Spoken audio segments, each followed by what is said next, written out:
Почитувани, со соработниците од Фондацијата Impact.net согледавме потреба до актуелните последни случувања, потреба за повик за заштита на граѓаните од измамнички инвестициски фондови и пирамидални шеми.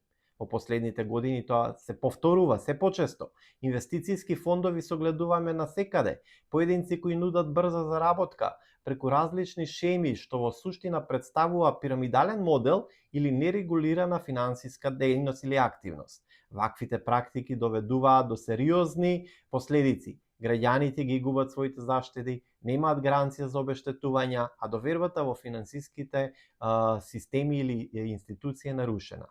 И јас лично сум изгубил финанси и знам колку е болно сето тоа, но познавам многу луѓе кои што изгубија огромни суми на финанси и е навистина жално да сето тоа така се препушти без да се регулира или без да се донесе одреден закон или заштита на сите тие граѓани или нивните финанси. Затоа, да разгледаме зошто ова представува опасност.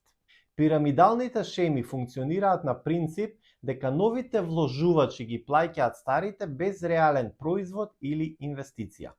Инвестициските фондови се без лиценца од регулаторен орган, често собираат пари од јавноста без да обезбедат механизми за заштита на вложувачите. Граѓаните често се доведени во заблуда со ветување за загарантирана добивка, што е забранета практика во модерните законодавства.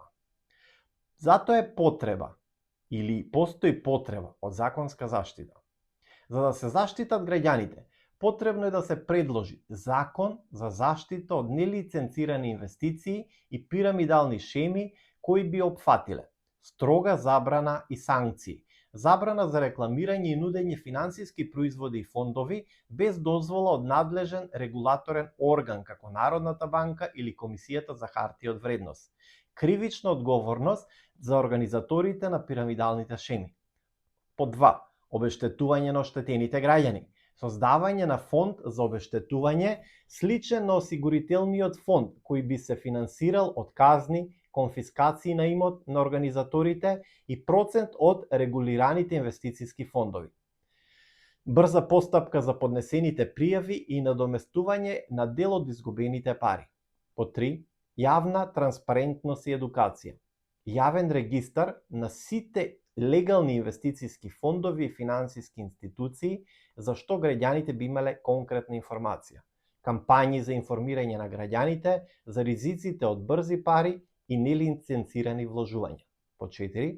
Превенција и контрола. Секој финансиски производ мора да има јасна гаранција за ризик и објаснување дали постои механизам за обештетување. Регулаторите да имаат право веднаш да блокираат сомнителни платформи и интернет страници кои нудат пирамидални инвестиции.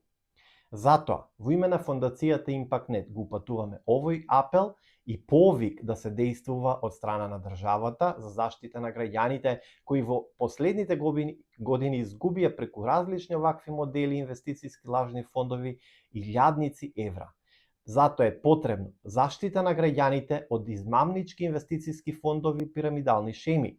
Мора да биде тоа и државен приоритет. Законско решение треба да се обезбеди за да има сигурност, обештетување и превенција од идни измами. Само со јасна регулација и одговорност може да се изгради доверба во финансискиот систем и да се спречат манипулации со парите на граѓаните. Постојат низа легални форми за тргување на криптовалути, вистински инвестициски фондови и затоа информацијата треба да е јавна и транспарентна, а граѓаните да бидат заштитени. Ве повикувам да действуваме за заштита на граѓаните.